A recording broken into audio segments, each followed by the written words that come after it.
Hello everyone, welcome back to our English Stories podcast, episode 13. Have you ever wanted to celebrate someone's success in English, but didn't know the right words?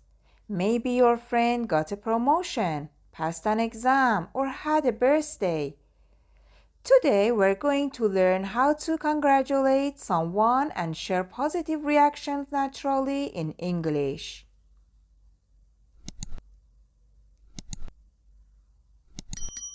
Let me tell you a story.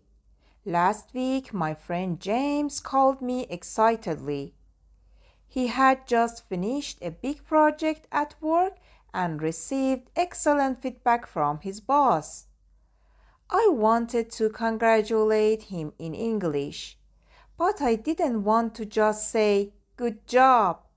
So I said, "Wow, that's amazing. Congratulations on finishing your project. You must feel really proud."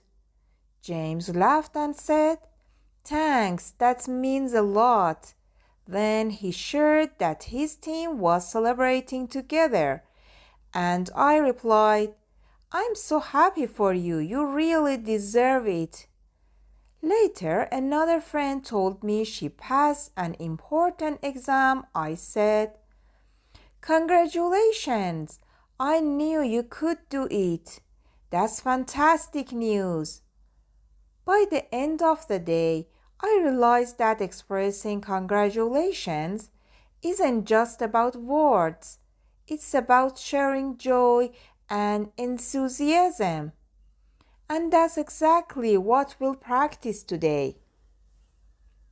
Now, let's learn the words and phrases to express congratulations and positive reactions. I'll divide them into 3 groups. Number 1, general congratulations. Congratulations! Well done! Good job! Example, congratulations on your promotion. Number 2, expressing happiness or excitement for someone. "I'm so happy for you. That's fantastic. That's amazing news." Example, "You passed your exam? That's amazing news." Number 3, adding personal encouragement or praise. "You really deserve it. I knew you could do it.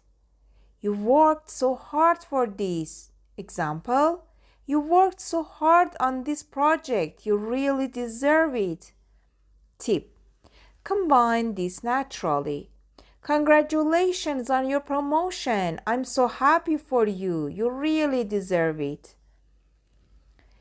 When congratulating someone, some grammar points are especially useful. Number 1, present perfect for achievements or complete actions. You have finished your project. You have passed the exam. Number 2, modal verbs to express praise or certainly. You must be proud. You should celebrate your success. Exclamatory sentences to show excitement. "That's amazing. Well done. What fantastic news." So now, when a friend, colleague, or family member achieves something great, you'll know exactly what to say to celebrate with them in English. Mini challenge. Think of 3 people who recently had a success or achievement. Practice saying congratulations aloud using phrases like, "Congratulations! I'm so happy for you. You really deserve it." Even imagining these conversations will make you more confident in real life. Thanks for listening to today's episode. Don't forget to subscribe for more fun and practical English lessons. See you next time.